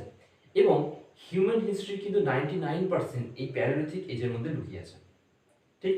এই প্যালিওলিথিক এজকে আমরা আবার পরবর্তী 3টে ভাগে ভাগ করেছি, ঠিক আছে। প্রথমটাকে বলছি আমরা কি লোয়ার প্যালিওলিথিক এজ, তারপরটাকে বলছি আমরা মিডল প্যালিওলিথিক এজ, আর তারপরটাকে বলছি আমরা আপার প্যালিওলিথিক এজ। ওকে, আমরা এই 3টে ভাগে ভাগ করলাম। এবং এরপরে কি আছে, neolithic age, mesolithic age. Mesolithic এজে কি হচ্ছে, এই প্যালিওলিথিক এজে যে স্টোনগুলো আছে এগুলো কি হচ্ছে, দেখবি এবড়ো খেবড়ো হবে, ভোতা হবে, কিন্তু এর পরবর্তী যে এজটা আছে অর্থাৎ মেসোলিথিক এজ বা মিডল স্টোন এজ, এই স্টোন এজে কিন্তু এইগুলো শার্প হতে শুরু করবে, তীক্ষ্ণ হতে শুরু করবে, সুচলো হবে আস্তে আস্তে এই স্টোনগুলো। এবং তারপর আসবে কি, নিওলিথিক এজ। ওকে, অর্থাৎ এই মেসোলিথিক এজ যেটা মিডল স্টোন এজ, তার একটা অন্যতম বৈশিষ্ট্য কি, মাইক্রোলিথস। এবার তোমরা কি করবে, এই 3টে এজের থেকে যে প্রশ্নগুলো আসে মেনলি কি হয়, হয়তো কোন সাইট আছে সেই সাইটটা জিজ্ঞেস করে, তোমরা এই সাইটগুলো দেখবে যে কোনো বইয়ে পেয়ে যাবে, সেখান থেকে নোট ডাউন করে নেবে। ওকে, এবার আমি সিকোয়েন্স ধরবো, একদম মানুষের যে হিস্ট্রি আছে, হিউম্যান হিস্ট্রি যেটা আছে, সিকোয়েন্সটাকে আমি ধরার চেষ্টা করবো এবং তোমাদের কনসেপচুয়ালি বোঝানোর চেষ্টা করবো। দেখো, একদম প্রথমে মানুষ কি ছিল, হান্টার্স অ্যান্ড গ্যাদার্স বলা হতো মানুষকে, এবং তার সঙ্গে কি বলা হতো, কোয়াড্রাইট ম্যান বলা হতো। কি হতো, মানুষ এর যখন এই এজটাই ছিল একদম যে প্রথম এজটা, এই এজে কিন্তু মানুষ আর পশুর মধ্যে বিস্তর কোনো পার্থক্য ছিল না। কেন বলো তো, কারণ একটা পশুর মেইন চাহিদা কি? একটা পশুর মেইন চাহিদা হচ্ছে খাদ্য। আর এই সময় কিন্তু মানুষের মেইন চাহিদা ছিল খাদ্য। আজকে আমাদের যে খাদ্যের সঙ্গে এত চাহিদা রয়েছে, আমাদের ঘুরতে যেতে হবে, আমাদের লেখাপড়ার জন্য বই লাগবে, আমাদের রেস লাগবে, আমাদের স্মার্টফোন লাগবে, আমাদের টিভি লাগবে, ঠিক আছে, আমাদের গাড়ি ঘোড়া লাগবে। সে সময় কিন্তু মানুষের মধ্যে এই কোনো চাহিদা ছিল না। একটা পশু, তোমার বাড়িতে যদি কোনো কুকুর বিড়াল থাকে, দেখবে সে যদি খাবার পায় সে চুপচাপ থেকে যাচ্ছে, তাই তো? সে সময় মানুষও কিন্তু তাই ছিল। একটা পশুর মতো কিন্তু মানুষ তার জীবনকে লিড করতো, অর্থাৎ সে কিন্তু শুধু খাদ্যের সন্ধান করতো। খাদ্যটা কি করে পেত? সে কিন্তু শিকার করতো, ঠিক আছে, ওয়াইল্ড যে অ্যানিমালসগুলো সেগুলোকে শিকার করতো। তার সঙ্গে বিভিন্ন যে তোমার বনের মধ্যে ফল পাওয়া যেত, ফল বলো, ফুল বলো, বিভিন্ন গাছের রুটস বলো, ঠিক আছে, বিভিন্ন বীজ বা সিডস বলো, এগুলো কিন্তু কালেক্ট করতো। অর্থাৎ সে হান্টিং করতো আর ফুডকে কালেক্ট করতো। আমরা যেমন কি করি, টাকা জমাই তো, বিপদের জন্য টাকা জমায়, তারা কিন্তু বিপদের জন্য খাবারটাকে জড়ো করে রাখতো, সঞ্চয় করে রাখতো, ঠিক আছে। সেজন্য তাদেরকে বলতো হান্টার্স অ্যান্ড গ্যাদার্স। তার সঙ্গে কি বলতো, কোয়াড্রেট মেন। কারণ এরা কি করতো, এরা কিন্তু যে অস্ত্রগুলো তৈরি করতো, সেটা কি কোনো পশুর ছাল ছাড়ানোর জন্য হোক, কোনো খাদ্যের সন্ধানের জন্য হোক, নিজের আত্মরক্ষার জন্য হোক, যে স্টোনগুলো ইউজ করছো, স্টোনগুলো মেন ছিল কোয়াড্রেট, ঠিক আছে। সেজন্য তাদেরকে বলা হতো কোয়াড্রেট মেন। ওকে, এতটা পর্যন্ত আশা করি তোমাদের কনসেপ্টটা ক্লিয়ার হয়েছে। এবার মানুষ খাদ্য পেয়ে গেছে, খাদ্য কি করে করছে তারা বললাম আমি। এবার আমাদের এটা বুঝতে হবে, এরা তো থাকবে কোথাও, এর তো একটা বাসস্থান দরকার। এবার এই বাসস্থানের সময় একটা কনসেপ্ট তোমাদেরকে আমি ধরে দিচ্ছি। দেখবে এই যে আমি এখনই বললাম যে বিভিন্ন এজের সাইটগুলোকে তোমাদের একবার দেখে নিতে, এই কনসেপ্টের সঙ্গে কিন্তু সেই এজের সাইটগুলোকে তোমরা রিলেট করতে পারবে, ঠিক আছে। এবং দেখবে সেখানে মুখস্থ করতে হচ্ছে না। কেমনভাবে ব্যাপারটা বলি, একটা মানুষ, সেই সময় যে মানুষটা আছে তার মেনলি কি দরকার ছিল? মেনলি তার দরকার ছিল কিন্তু ফুড, তাই তো। ফুডের সঙ্গে কিন্তু ওয়াটারটা খুব নেসেসারি। সেই জন্য সে যেখানে বসবাস করছে তার আশেপাশে কি হতে হবে, একটা ভালো জলের উৎস থাকতে হবে। সেটা কোনো রিভার হতে পারে, কোনো লেক হতে পারে, ঠিক। প্লাস যেহেতু সে ঘর বাড়ি তৈরি করতে পারে না, তাই প্রাকৃতিক দুর্যোগ থেকে বাঁচার জন্য তার কি দরকার? ন্যাচারাল কেভস দরকার বা রক শেল্টার দরকার। এবং তার সঙ্গে কি দরকার? তাকে কিন্তু যে হাতিয়ার তৈরি করতে হবে, এই হাতিয়ার তৈরি করার জন্য কি দরকার? পাথর দরকার। তাহলে দেখবে বেশিরভাগ সাইটগুলো কি হবে, রিভারের পাশে থাকবে। রিভারের পাশে থাকা কোনো রক সেল্টার বা কোনো কেভস যেখানে কি পাথর অ্যাভেলেবল, অর্থাৎ সেই অঞ্চলটা পার্বত্য অঞ্চল হবে। এবং যদি পার্বত্য অঞ্চল হয় তাহলে কি হবে, আশেপাশে কিন্তু বন জঙ্গল থাকবে। ফলে কিন্তু সে একসঙ্গে ফুড পেয়ে যাচ্ছে, একসঙ্গে ওয়াটার পেয়ে যাচ্ছে, তার সঙ্গে কি সে শেল্টার পেয়ে যাচ্ছে, প্লাস সেখান থেকে পাথর দিয়ে কিন্তু সে হাতিয়ারও তৈরি করছে, ঠিক। একটা এক্সাম্পল দিই, ধরো তোমাদের ভীমবেটকাটা দিই আমি।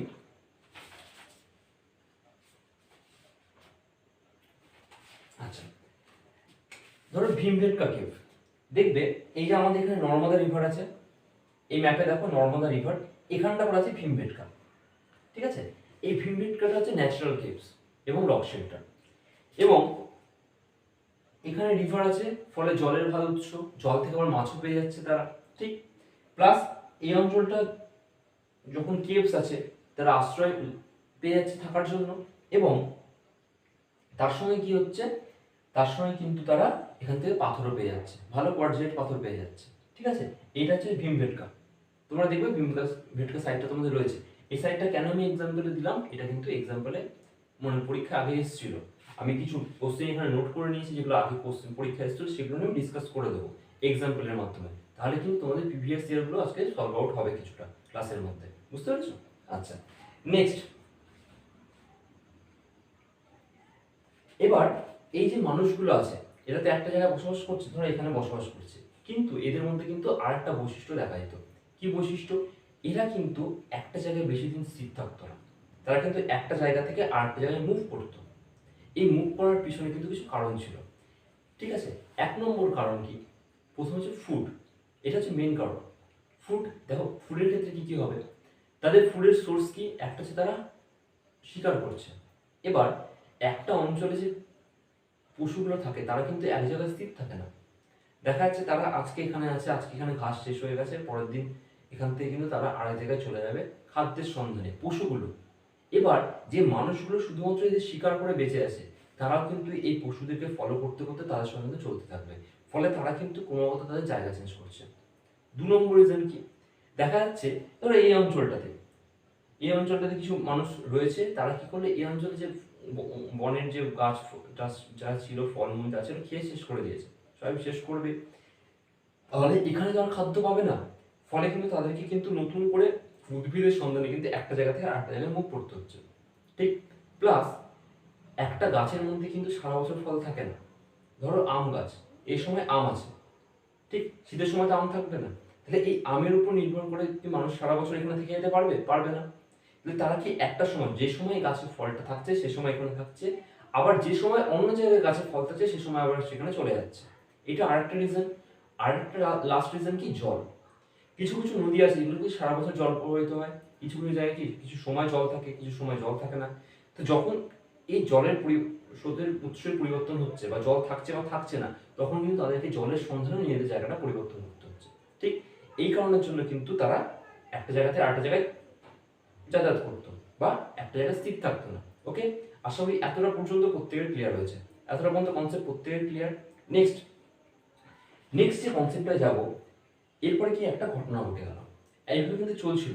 দেখবে জীবনে কি একটা ফ্লোতে চলে, হঠাৎ করে কোনো ঘটনা দেখবে গ্রাফটাকে উপরের দিকে তুলে দেয়, বা গ্রাফটাকে নিচের দিকে নামিয়ে দেয়। প্রত্যেকের জীবনে এরকম কোনো না কোনো ঘটনা ঘটে, ঠিক আছে। এবার কিন্তু মানব সভ্যতায় একটা ঘটনা ঘটে গেল, সেটা কি, মানুষ আগুনের ব্যবহার শিখে গেল, ঠিক। যখনই মানুষ আগুনের ব্যবহার শিখলো, তখনই কিন্তু সবকিছু বদলাতে শুরু করলো। হিস্ট্রিতে কিন্তু এরকম কিছু কিছু ঘটনা ঘটেছে। আজকে আমি ফায়ারের কথা বলছি, এরপরে যখন আমি বৈদিক এজ পড়াবো তখন বলবো আয়রন রেভলিউশন, যখন মানুষ লোহার ব্যবহার শিখলো। প্রি হিস্ট্রিতে এই পরিবর্তনটা ঘটলো কেন, আগুনের জন্য। বৈদিক এজ যখন পড়াবো তখন ওখানে বলবো কি করে লোহা আবিষ্কারের ফলে মানুষের জীবন বদলে গেল, মানুষ কেন ঈশ্বর বদলে গেল, এগুলো কিন্তু পড়াবো ওখানে। তা আজকে কি যেটা পড়াবো সেটা হচ্ছে আগুন। এই আগুন এমনই একটা জিনিস না যেটা কি অদ্ভুত পরিবর্তন করে দেবে, ঠিক। দেখবে আমাদের জীবনে যখন আগুন জ্বলে, কোনো কারণে তোমার মনে জেদ চেপেছে যে এটা এটা আমি করবই, তোমার মনের মধ্যে আগুন জ্বলছে, কোনো কিছু কিন্তু তোমাকে কিন্তু আটকাতে পারে না, তোমার বিরুদ্ধে প্রচুর বাধা থাকে, তুমি কিন্তু বুকের মধ্যে ওই ওই যে আগুন জ্বলছে, আগুন এই জানা নেই কিন্তু তুমি সেগুলো অতিক্রম করে চলে যাও। আগুন এমনই একটা জিনিস যেটা কিন্তু অনেক কিছু পরিবর্তন করে দিতে পারে, ঠিক। এখানে কিন্তু এরকম একটা ঘটনা ঘটলো, মানুষ যখনই আগুনের ব্যবহার শিখলো, তখন কিন্তু হিউম্যান যে হিস্ট্রি আছে সেটা কিন্তু বদলাতে শুরু করলো, ঠিক।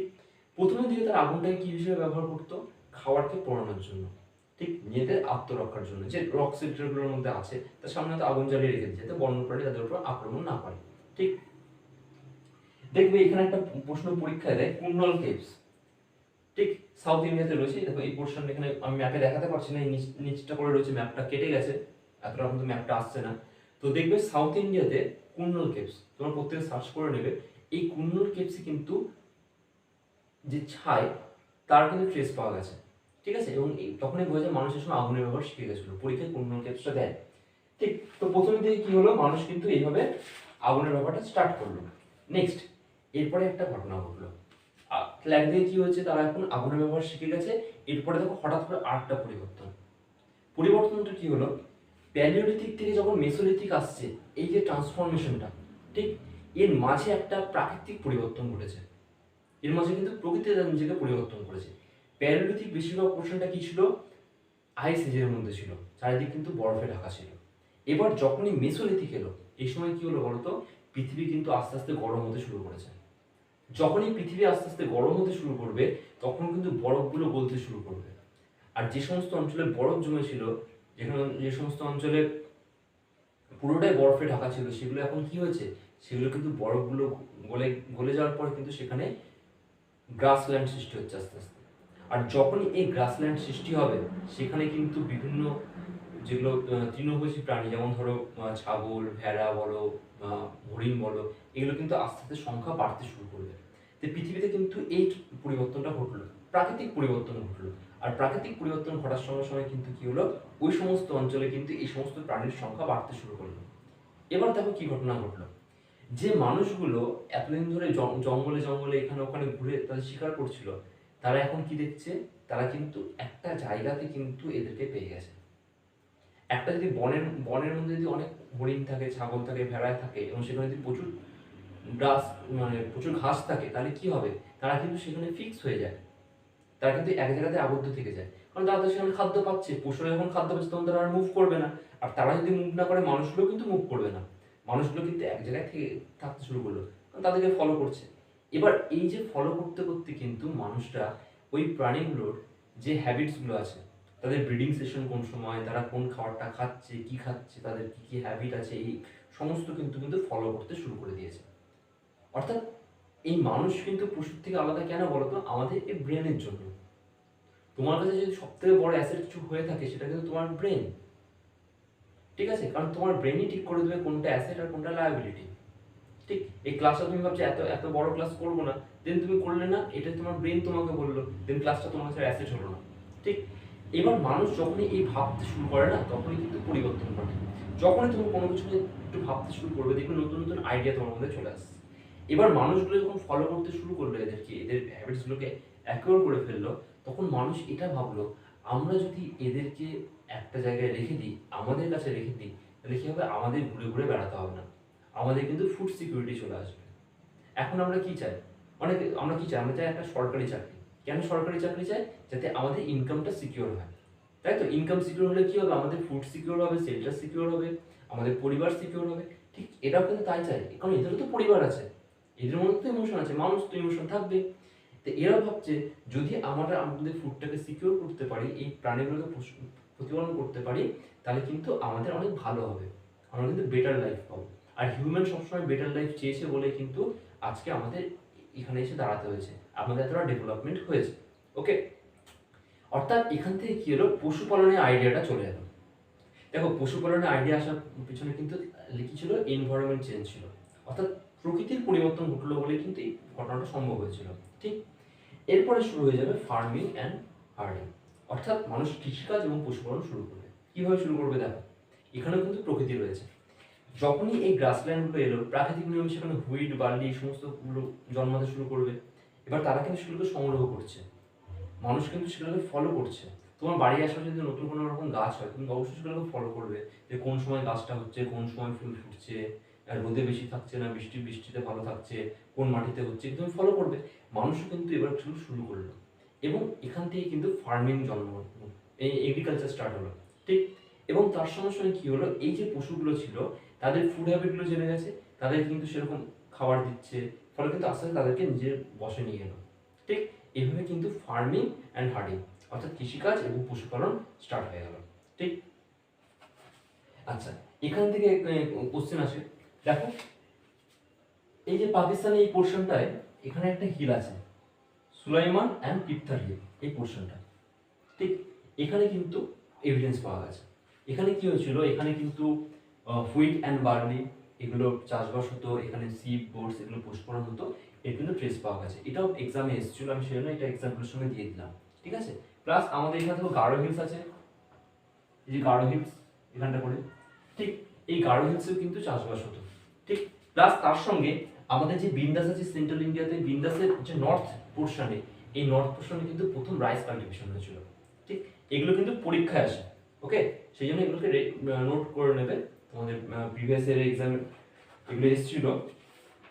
আচ্ছা, তাহলে এবার দেখো পুরো ব্যাপারটা কি দাঁড়ালো, একটা সময় হান্টার গ্যাদার্স ছিল, তারপরে কি হলো, সেখান থেকে আস্তে আস্তে তারা ফায়ার ইউজ করা শিখে গেল, সেখান থেকে তারা ফার্মিং শিখে গেল, পশুপালন শিখে গেল। এবার কিন্তু এই নিউ ওয়ে অফ লাইফ, অর্থাৎ এবার কিন্তু জীবনের পরিবর্তন হতে শুরু করেছে। তুমি ধরো বেলঘুরিয়ার মেসে বসে আছো, বেলঘুরিয়ার মেসে বসে তোমাকে বাড়ি থেকে যে টাকাটা পাঠায়, সেই টাকা হয়তো রাত্রেবেলা তুমি হয়তো প্রতিদিন রুটি আলু ভাজা খাচ্ছ। যখন তুমি চাকরি পেয়ে যাবে, তখন তুমি রাতে রুটি আলু ভাজা খাবে না, তোমার কিন্তু লাইফস্টাইলের চেঞ্জ হবে। এখানেও কিন্তু তাই হলো, মানুষ যখনই ওই গুহার থেকে বেরিয়ে এসে এগুলো স্টার্ট করলো, তখন কিন্তু তারা আস্তে আস্তে নিজেদেরকে ইমপ্রুভ করা শুরু করলো, একটা নতুন লাইফস্টাইলের দিকে যাওয়া শুরু করলো। ঠিক, এবার এই যে এগ্রিকালচার স্টার্ট হয়ে গেছে, এগ্রিকালচার স্টার্ট হলো, ধরো 3 মাস ধরে চাষবাস করে তারা কিছুটা ধান উৎপন্ন করেছে। এবার এই যে ধান উৎপন্ন করলো, এই ধানটাকে তারা দুদিনে খেয়ে শেষ করে দিতে পারবে? ধান থেকে চাল করে দুদিনে শেষ করে দিতে পারবে না। তাহলে কি করতে হবে, তাদেরকে এটাকে স্টোর করতে হবে। প্লাস তার সঙ্গে যে পশুগুলোকে পালন করা শুরু করেছে তাদেরকে কি করতে হবে, তাদেরকেও তো একটা জায়গায় রাখতে হবে। অর্থাৎ এই খাদ্যকে স্টোর করার জন্য কি দরকার, তাদের এখন পাত্র দরকার। কি দরকার, পাত্র। সেটা মাটির পাত্র হতে পারে বা অন্য কোনো কিছু পাত্র হতে পারে। তো সেই সময় তো সেরকম করে নতুন কোনো মেটাল আবিষ্কার হয়নি, তো তাকে তো মাটির পাত্র তৈরি করা শিখতে শুরু করলো এবং সেগুলোর মধ্যে কিন্তু স্টোর করতো। কিছু কিছু জায়গায় দেখা গেছে সেখানে হয়তো মাটির নিচে গর্ত করে সেগুলোকে স্টোর করা হয়েছে। এবার তার সঙ্গে যখন তুমি এগ্রিকালচার করছো, তোমাকে কিন্তু একটা জায়গায় স্টে করতে হচ্ছে। আজকে আমি এখানে গাছ লাগিয়ে আমি এখান থেকে চলে গেলাম, 3 মাস পরে এখানে আসবো, সেটা কিন্তু হতে পারে না, কারণ গাছটাকে আমাকে প্রতিপালন করতে হবে, একে জল দিতে হবে, অন্যান্য পশুর হাত থেকে এটাকে বাঁচাতে হবে, তাই তো? আমাকে এগুলো করতে হবে। তার জন্য কি দরকার, তার জন্য কিন্তু আমাকে একটা জায়গায় স্টে করতে হবে। আর যখনই আমাকে একটা জায়গায় স্টে করতে হবে, আমি সে পাহাড়ের উপর চাষবাস করতে পারছি না, আমাকে নিচে নামতে হয়েছে। আমাকে যখনই সেখানে স্টে করতে হবে, আমাকে কি করতে হবে, ছোট ছোট হাউস তৈরি করতে হবে, আমাকে থাকার জন্য বাসস্থান তৈরি করতে হবে। ঠিক, অর্থাৎ এখান থেকে কিন্তু আস্তে আস্তে মানুষ সিভিলাইজ হওয়া স্টার্ট করলো। তারা কিন্তু ছোট ছোট ছোট ছোট করে ভিলেজ তৈরি করা স্টার্ট করলো, যেটা এক্সাম্পল তোমরা পাও মেহেরগড়। পরবর্তীকালে এই ভিলেজগুলো কি হলো, সিটিতে কনভার্ট হলো, যেটা পাও ইন্দাস ভ্যালিতে। সেটা প্রথমে ইন্দাসের আশেপাশে ছিল, পরবর্তীকালে এই গঙ্গেটিক জোনে আসে। ঠিক আছে, এখানে শুরু হওয়ার প্রায় 2200 বছর পর কিন্তু এখানে স্টার্ট হয় এই পোর্শনগুলোতে। এবং দেখবে বেশিরভাগ সিটিসগুলো কিন্তু সব রিভারের পাশে গড়ে ওঠে।